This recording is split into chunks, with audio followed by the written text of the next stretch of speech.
Papua New Guinea Oceania মহাদেশের প্রশান্ত মহাসাগরীয় অঞ্চলে অবস্থিত এক আদিম প্রকৃতি ও বিচিত্র সংস্কৃতির দ্বীপরাষ্ট্র, যারা আধুনিক শহরের ব্যস্ততা ছাড়িয়ে পৃথিবীর সবচেয়ে প্রাচীন ও অস্পর্শীয় উপজাতি সংস্কৃতি এবং রেইনফরেস্টের অ্যাডভেঞ্চার পছন্দ করেন।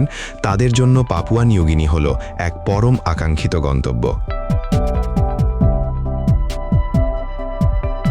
৮০০-এরও বেশি ভিন্ন ভিন্ন উপজাতীয় ভাষা, বৈচিত্র্যময় পাহাড়ি উপত্যকা, প্রবাল প্রাচীর আর ট্রপিক্যাল বনরাজির মেলবন্ধন এই দেশটিকে বিশ্বজুড়ে ভ্রমণ পিপাসুদের কাছে এক গভীর বিস্ময়ে পরিণত করেছে।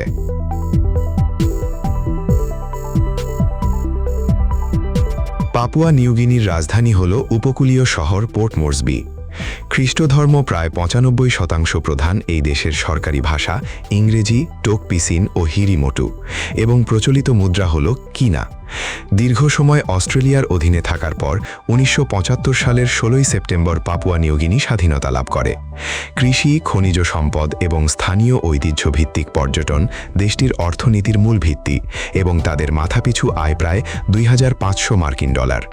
পাপুয়ানদের মূল খাদ্যাভ্যাস মিষ্টি আলু, কাউকাউ, তারো রুট, নারকেল এবং তাজা সিফুড বা সামুদ্রিক মাছের ওপর নির্ভরশীল।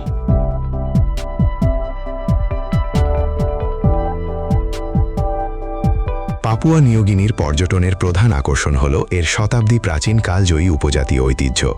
বিশেষ করে গোরোকা শো এবং মাউন্ট হাগেন শো এর মতো সাংস্কৃতিক উৎসবে পুরো দেশের শত শত উপজাতির মানুষ তাদের ঐতিহ্যবাহী পোশাক, রঙিন ফেস পেইন্ট এবং পালকের মুকুট পরে একত্রিত হয়। রঙিন নাচ ও সিং পরিবেশনা দেখার অভিজ্ঞতা পর্যটকদের কাছে পৃথিবীর অন্য কোনো দেশের পর্যটনের সাথে মেলে না। প্রকৃতি ও হাইকিং প্রেমীদের জন্য পাপুয়া নিউগিনির সবচেয়ে জনপ্রিয় গন্তব্য হল ঐতিহাসিক কোকোডা ট্রিল। ৯৬ কিলোমিটার দীর্ঘ এই পাহাড়ি মেঠোপথ দ্বিতীয় বিশ্বযুদ্ধের ইতিহাসের পাশাপাশি ঘন ট্রপিক্যাল রেইনফরেস্ট এবং পাহাড়ি ঝর্ণার মধ্য দিয়ে চলে গেছে, যা ট্রেকারদের এক কঠিন কিন্তু রোমাঞ্চকর অভিজ্ঞতার মুখোমুখি করে।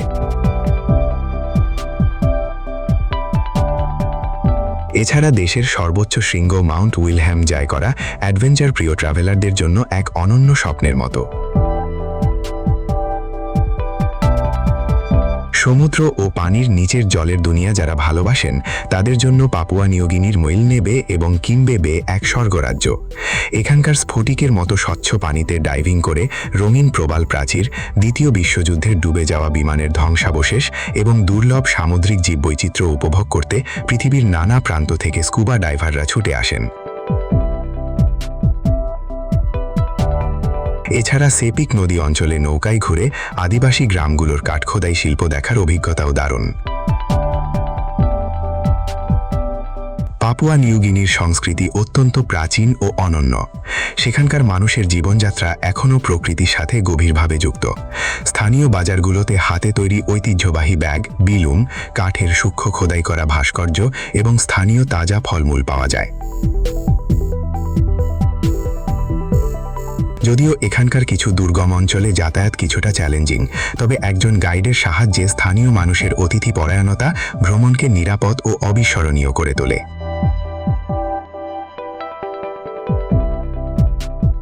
পাপুয়া নিউগিনি ভ্রমণের জন্য সবচেয়ে উপযুক্ত সময় হল মে থেকে অক্টোবর মাস, যখন বৃষ্টিপাত কম থাকে এবং ট্রেকিং বা সাংস্কৃতিক উৎসবগুলো স্বাচ্ছন্দ্যে উপভোগ করা যায়। বাংলাদেশ থেকে সরাসরি কোনো ফ্লাইট না থাকলেও মালয়েশিয়া, কুয়ালালামপুর বা অস্ট্রেলিয়া হয়ে সহজে পোর্ট মোরসবি পৌঁছানো যায়। বাংলাদেশি পর্যটকদের জন্য পাপুয়া নিউগিনি ভ্রমণের আগে ভিসা বা স্টিকার ভিসা সংগ্রহ করতে হয়। ৭ থেকে ১০ দিনের একটি রোমাঞ্চকর ও সাংস্কৃতিক ভ্রমণের জন্য বিমান ভাড়া, আভ্যন্তরীণ যাতায়াত, গাইড ফি, হোটেল ও খাবার সহ জনপ্রতি আনুমানিক ২,৮০,০০০ থেকে ৩,৫০,০০০ টাকা বাজেট রাখতে হয়।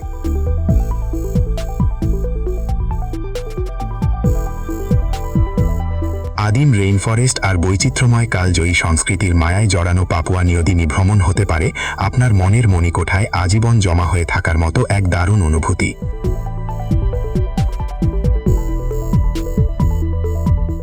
আর পরবর্তী পর্বে ইন্দোনেশিয়া সম্পর্কে জানতে আগামীকাল চোখ রাখুন বাংলার কলম্বাসে।